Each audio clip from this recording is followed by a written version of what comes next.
Hello, hello, hello, everyone. Another week, another Thursday, another 11 a.m., and this is another episode of the Reinvention Show. This is the place where we come together to think about how do we not only survive, but thrive in today's constant disruption, constant uncertainty, and constant volatility. That's the subject of the Reinvention Show. And here, some days I come to speak on the topic you ask me to address. Sometimes I bring amazing speakers. We have a really great lineup coming up, some best-selling authors, some CEOs, some amazing thinkers and practitioners. So welcome, welcome, welcome, all of you. I'm excited to have you here. We're covering today the subject that keeps coming back again and again and again. Even after articles, even after special videos, this is still a hot subject, which is why reinvention? Why not innovation? Why reinvention? Why not innovation? So that's what we're going to talk about today. But in the meantime, let me know, where are you joining me from? I see Stas. I know Stas is in Belarus because he is a team member from our own company. And the newly certified reinvention practitioner, the graduate from our own Reinvention Academy, Miguel Costa, is here from Portugal.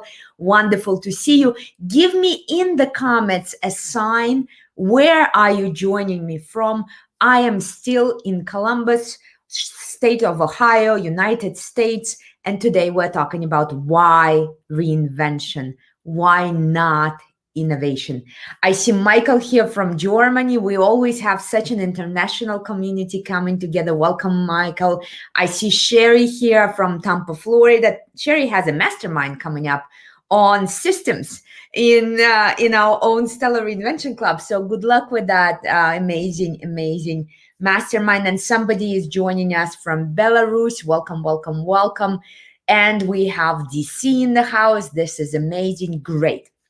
Now, while I'm getting started, put in the comments your understanding of the difference between innovation and reinvention. That's our subject today. Why reinvention? Why not innovation? After all, it's innovation that is the global darling. It is innovation that gets in thousands and thousands of Google searches, while reinvention gets almost none. It's innovation that is on the cover of every business magazine, while reinvention barely is fighting its way through. Yes, Forbes just wrote about us. Yes, we see our name showing up and the work of the reinvention community showing up in places like the Wall Street Journal, the Harvard Business Review, and many others. But we are the underdog. There's no question about it. So why would I choose to pursue an underdog, to concentrate and focus and give my life and my energy to a topic that is not exactly the favorite, and not go the easy route? And what is your definition of the difference? Reinvention versus innovation. For example, Beth Jenkins-Smith, who just joined the fall 2021 class of Certified Reinvention Practitioner Program, which starts in October. So Beth, we're going to have an amazing time in October. Beth says reinvention is a skill. Innovation is a flourishing of a product or process. Interesting take on it. Love that. Keep it coming. Give in the comments your definition, your difference. What's the difference between reinvention and innovation? While I will gear up the essence of what is at the front line of my answer. So first foremost, let's start with the facts. There is a perception on the market that innovation is something that everyone loves, that everyone is engaged in, that everyone is this is the thing, the pinnacle, the skill, the activity that we all want to be engaged in. And research simply does not support that. There's a wonderful study that was done recently in the University of Toronto, I want to say, in Canada, and it was focused, notice, only on knowledge workers with college degrees, knowledge workers with college degrees. And even in this group, so these are the people who should be most open to risk, most in love with innovation. Even in this group, the numbers were really shocking.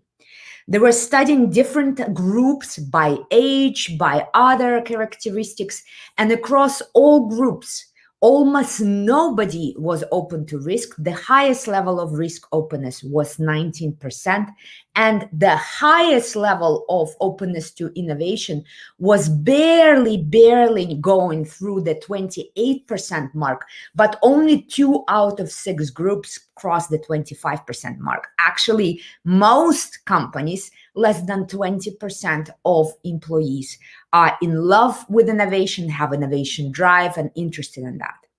And I wonder if this number surprises you. Less than 20% of college-educated knowledge workers are in love with innovation. We don't even have data for general population. But if this surprises you, give me a plus. If it doesn't surprise you, give me a minus. For me, this is definitely not a surprise. If it surprises you, if these numbers, the idea that not even 1/5 of a typical knowledge company is dedicated and love and get excited and get energized by the idea of innovation. If this number surprises you, give me a plus. If it doesn't surprise you, give me a minus in the comments. Most of you saying, no, it's not surprising. For me, it's not surprising also because working in many of those companies, I see what the companies are doing to kill their own their employee innovation drive. There's a term that was introduced quite some years ago called innovation theater. Innovation theater. Innovation theater is when the company creates a theatrical performance with a lot of actions that look like innovation, but they don't produce true innovation and then don't embed innovation in companies. So innovation theater is what we see happening a lot, which drives employees down, their engagement down. And by the way, the numbers that I mentioned, you can easily find in my recent Harvard Business Review article, Stop Calling It Innovation. So we're putting it in your chat, in your comments, so you can find it all around, all kind of data, and my own experience, of course, across different companies and alternatives. What else can we do? But number one reason why I'm not in love with the field of innovation is because our employees are tired and resistant to this field, to this activity, to this pursuit. And partially they're tired because we ourselves as corporate leaders have created too much of innovation theater and created a bad smell around the idea of innovation. We are putting together a theatrical performance that looks like innovation, but at the core is rotten, and it is creating mistrust, it's creating disengagement, it's creating lack of motivation among our own employees. That's number one. Number two is biology. So that's the first argument is in the field of organizational behavior, sociology, economics. The second argument is in the field of biology. Every person is born with a natural ability to change, to adapt, to evolve. I always say that you can see that in your children. My daughter is 17, but to this day, I still remember the first day she discovered that this is her own hands. There's that moment when the baby recognizes that what's moving randomly in front of him or her is actually her hands, and she can control it and do different things with it. And that discovery is was a starting point, at least for my daughter, of very quick iterations in trying new things, in testing the waters, in learning, reinventing, renewing. Never did my daughter need a bonus to start new things. She didn't need motivation to be changed and start and try new things. So we are, generally speaking, wired to try things out. But innovation, the invention of something really, truly new, and then not just inventing it, but also bringing it to actual viability. That's the difference between invention and innovation. Not just coming up with the invention, but bringing it to its full viable success, innovation. That pursuit, that tendency is not necessarily the physiological, biological makeup of every single person. And I can show it to you as illustration. I do this test in every public speaking engagement. The last time I was with a big crowd was in Austria, about 2,000 people at the Innovation Congress. And you can do that experiment right there and see immediately how obvious it is. So let me try it with you. Imagine that you have a task. You have only 5 minutes and a task to invent and innovate, bring it to a full fruition, a completely new way to transform the goods of about 1 kilo or 2 pound weight. A completely new way, a completely amazing breakthrough new way to transport the goods of about 1 kilo, about 2 pounds. Whenever I give you this assignment, whenever I give this assignment to a company, whenever I give this assignment to a group of people in front of me, there's some number of people who love this assignment. They're like, their energy goes up, they open up, their bodies open, the blood rushes into their brain, they're excited, they're in a creative flow.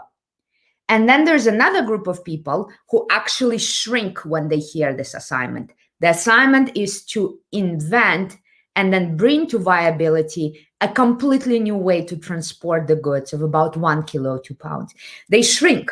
There's stress response coming in. Their blood flow actually is shrinking because they're stressed. This is a lot of pressure for them. So which group are you in? When you hear this assignment, are you excited? Are you elated? Are you fully like, oh my God, this is the best assignment ever? Or do you feel more stressed? Do you feel more closing off? If you are more excited and elated, give me a plus in the comments. If you're more shrinking, give me a minus in the comments. But give me a sense of where you are. When I give you this assignment to invent and then bring to viability, fully innovate a completely new way to transport the goods, are you N plus, so you feel elated, or you shrinking? I see some of you saying, yes, you're in plus, absolutely. And there's some of you like Maya who says, nah, this is not exciting for me. This makes me shrink. I am with Maya. So whenever I see this kind of assignment and I see Christina, wonderful to see you here, is in minus, Vivek is in plus, Miguel is in minus, Sherry is in plus. Notice, of course, there are quite a few of you who are in plus. That's why you're watching this show, because you're that kind of person. But more than half of you are in minus. And the studies such as, for example, the law of diffusion of innovation suggests that most of us are actually in minus. Most of us are not the kind of people who are excited by this kind of assignment. Innovate a whole new way to transport a goods of about 1 kilo, 2 pounds. But if I reframe this assignment in terms of not innovation, but reinvention, then that number changes. How would you reframe this assignment? Imagine a backpack. That's a way to transport, existing way to transport the goods of about 1 kilo, 2 pounds. Imagine a typical backpack, and you have 5 minutes to come up with one improvement to a backpack. When you reframe the assignment as a reinvention assignment, the level of engagement and the number of people who are in the plus grows significantly. It's a huge difference. And every time we run this experiment in the group, we see a huge difference in the number of people who are excited by innovation versus a number of people who are fully engaged with reinvention. And I can see that you guys are seeing the confirmation of that you are seeing that in your own life. Thank you so much for that feedback. So that's the second reason. Why I am working with reinvention and not innovation. Reason number one, as I already shared, from sociology, from the political science studies, organizational behavior, absolute majority of our employees actually do not feel the engagement or the openness to innovation and their level of risk taking is actually very, very low. From biology, we know that the nervous system of some people is highly adapted to the idea of innovation, but most people are actually more open to the idea of reinvention. Can I improve something that already exists rather than create something from scratch? And finally, reason number 3, and that's the most important reason that I want to speak about today. The most important reason why reinvention, why not innovation, comes from the point of view, what's the purpose? Innovation, reinvention is a tool. But to what end? It's a means, but to what end? What are we applying this tool to? What's the purpose? What's the problem we are trying to solve? And when you understand the purpose or the problem I'm trying to solve, one tool becomes absolute obvious compared to another. And here comes my purpose. The field of reinvention, as I am seeing it, has only one purpose: to sustain and increase the level of life in the system. To sustain and increase the level of life in the system. That system could be your company, your team, your product portfolio. That could be your community, your family, your own career, your life. Doesn't matter what the system is. The goal for me and the role of the field of reinvention, what's the fundamental question that reinvention as a new field of science and the new management function tries to resolve, is how do I sustain and increase the level of life in the system? If we're talking about reinvention of a company, how do I sustain and increase the level of life in this company?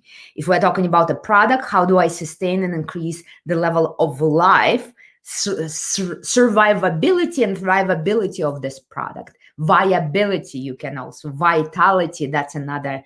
If you don't feel the sense of the word alive, what are we talking about? We're talking about viability, we're talking about vitality, we're talking about survivability and thrivability. So if we're talking about product line, that's what we're talking about. If we're talking about your own career, how do you sustain and increase the level of life in the career? And you can sense with your skin what I'm talking about. You've seen careers that look good on paper, but then you get to know that person and you're like, this career is like, there's no life there. If you're talking about brand, absolutely, Victor. How do you sustain and increase the level of life in a brand? You can see that some brands have life in them, have viability, they are vital, they're filled with vitality, and then there's some brands that are just not having that life. So whatever you apply the question to, whatever is the system, we actually have this wonderful radar we created. If you have my latest book, it's on page 128. The 15 different ways you can go, different systems you can reinvent. With the 15 different systems, whether it's your brand, your product, your portfolio, your platform, your team, your culture, doesn't matter what you are asking. How do I sustain and increase the level of life in that system? That's the purpose. And when you ask if that is the main purpose, which tool? Because innovation, reinvention are just tools to solve that task, to solve that problem, to solve that challenge. If that is the challenge, how do I sustain and increase the level of life in the system? For me, there is 9 options of how to do that. And these 9 options, again, for those of you who have my latest book, is on the page 180. That's what we are talking about, the Reinvention portfolio canvas. So let me draw this tool very quickly for you. At the bottom, the horizontal axis, we are talking about scope.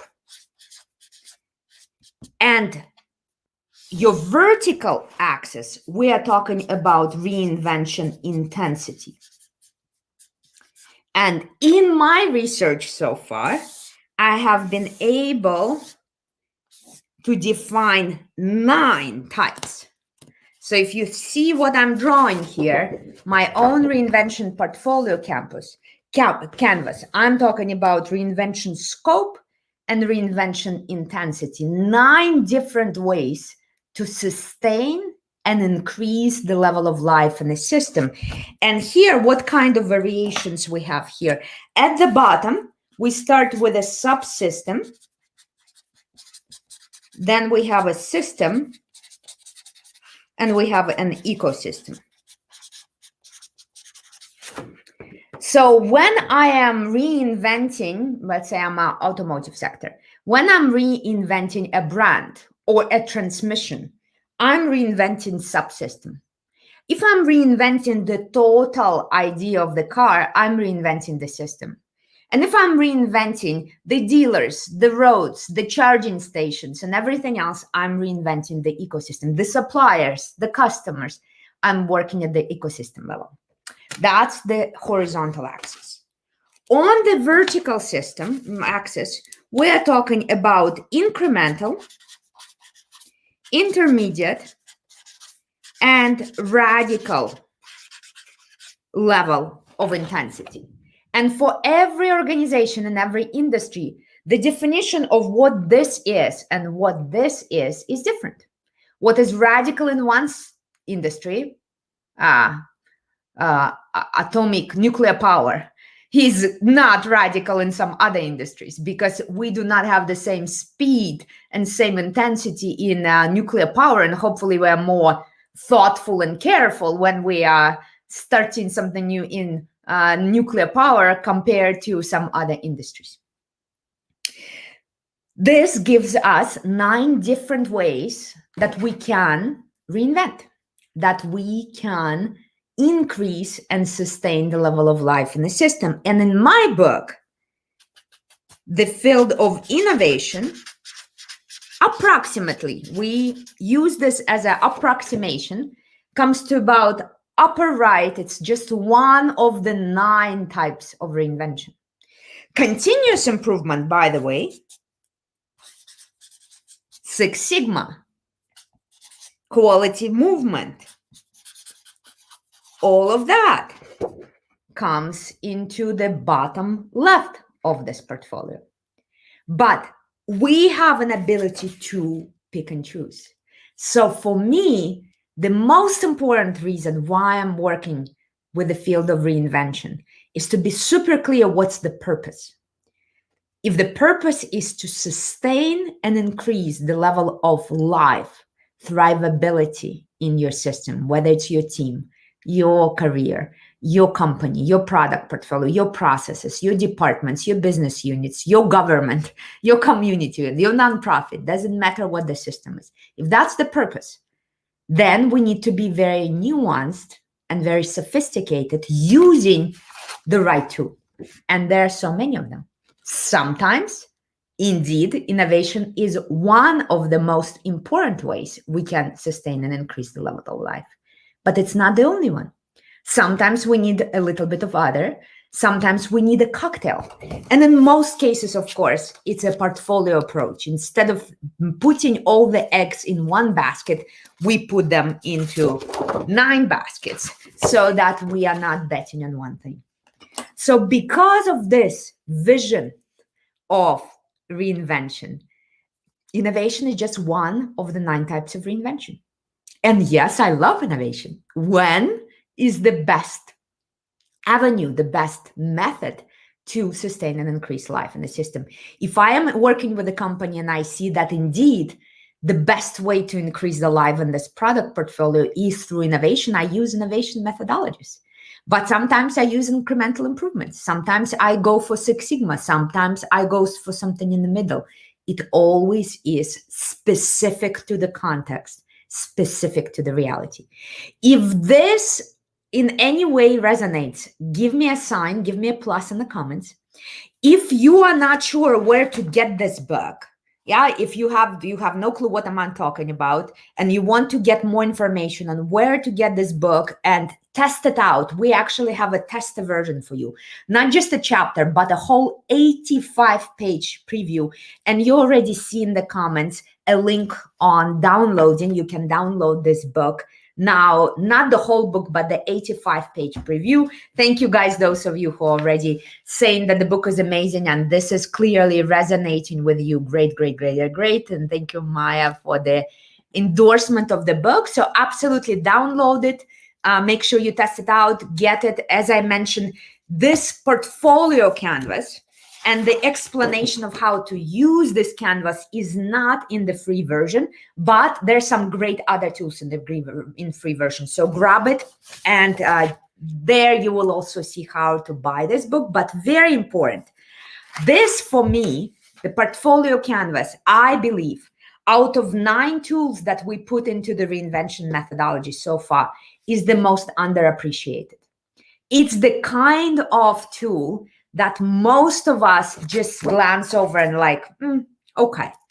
But this is one of the secret weapons in my own arsenal. It's in my own toolbox. This is one of the tools I use the most because it has such a value, immediate low-hanging fruit for the CEOs I'm working with, for the teams I'm working with. And it's a very easy entrance. It's not too much to explain. You don't need to struggle over it. It's not very difficult. It's an easy, easy entrance.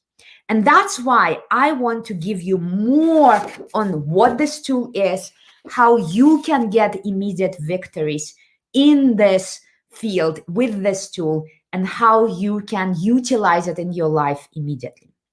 So I'm super, super excited to invite you to a deep dive that we are holding in a week. We hold these deep dives inside of our Stellar Reinvention Club. So guys, those of you who are in Stellar Club, put in the chat, I'm in the Stellar Club. If you're already in the Stellar Club, you don't need to worry about it. You will automatically be invited to this workshop. You have it already. You don't need to enroll. You have it. Maya is like, totally. But if you are not in the Stellar Club, every month we do a 90-minute live interactive deep dive. And the deep dive next Thursday, September 16th, will be specifically on the power of this tool. I will spend 90 minutes with you going deeper into the tool, showing you at least 5 very different ways that you can use this tool. You see how I'm engaged right here? I'm all covered in the markers. And I also will have interactive breakout time where you can work with that tool yourself.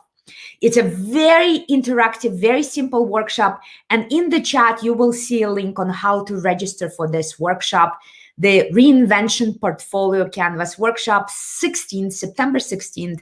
It will be 90 minutes interactive live. And of course, if the date or time doesn't work for you, you will be provided with a lifetime access to a replay, and the tools, the PDF, the PowerPoint will be all there. So you will see in the chat now the opportunity to register, because we would love, love, love to see you at that workshop as well. But I see that this resonates for you. This is very, very good that resonates with you, Stanislav. Happy to see that it resonates. And Patricia says, powerful tools that you refer to over and over again. Absolutely love that feedback as well. So I hope this is a strong enough answer why I prefer reinvention and not innovation. Reason number 1, there is sociology involved. Most of our research in organizational behavior, in sociology, in political science shows that people are simply averse to the whole idea of innovation and the risk associated with innovation. That's number 1. Number 2, biologically, more of us are predisposed, and our biology, our nervous system reacts more positively to reinvention than it is to innovation. And finally, the innovation approach is crucial, wonderful, beautiful, but it's not enough. It's only 1 out of 9 different versions of reinvention, and it's maybe the right tool or maybe not the right tool for the purpose. So when you consider the purpose, the central question of reinvention as a field of science, as a function in a company is how can I sustain and increase the level of life in the system? And for that purpose, sometimes innovation is the best tool and sometimes it's not. Sometimes we have other tools at our disposal. So I would love, love, love more of your feedback as I'm finishing up. Let me just very quickly refer to this question, Nadia, from your approach to reinvention. What reflection does Henry Ford's phrase generate? If I had asked people what they wanted, they would have said faster courses. I love that quote. As I said, that quote would be great here. Yeah, sometimes we don't need to ask people what they want. We need to go for more radical ecosystem, fundamental transformation of a system. So I am with Henry Ford in some areas, in some dimensions, and also there's more nuanced understanding of the life cycle. At some moments of a life cycle of a system, some moments of a life cycle of a company, some moments in a particular moment in that life cycle, you need to make a leap. You cannot improve the horses. You need to go to the cars. There are that moment. But there are other moments in a life cycle where leaping to the cars will actually destroy everything. So this nuanced understanding that innovation is the best tool at a particular moment in the life cycle and not the best tool at other moments is one of the topics that we will be covering at the deep dive next Thursday. It's September 16th in the afternoon. In the comments, you have a links to registration. We would love to see you there. And I hope my answer gives you clarity, Fernando. Innovation is a great, great option when we use it at the right time, in the right place, in the right moment in the life cycle, with the right purpose, when that tool matches the purpose, but it's not the only tool. I hope this sparks your enthusiasm. I'll see you next week. Reinvention show every Thursday. We're going to stick to 11 a.m. most of the days, but if there is a change, we will announce it. And you will see the announcement. We usually post the date and time about Tuesday before. Give me your reactions. Give me your comments. If this resonates with you, if you think I should keep doing the show, put it in the questions in the comments. I would love to see your feedback. Should I keep going? If I should keep going with the Reinvention show, what should be the questions? What should be the topics? Maybe you have potential guests. Next week, I believe we have a guest. We have actually an amazing lineup, a couple of best-selling authors. We have a couple of CEOs. So if you think we should do more of this, give me a comment. If you think you have a guest I should invite, let me know. Every Thursday. Love, love, love your feedback. Yes, you should. Great. Grab a free copy of the book. Join us for the workshop, the Reinvention Portfolio Canvas workshop. It will be live. It's a deep dive. And of course, check out that Harvard Business Review article that is in your chat as well. Until next Thursday, have an amazing, amazing week. Bye, guys. See you very, very soon.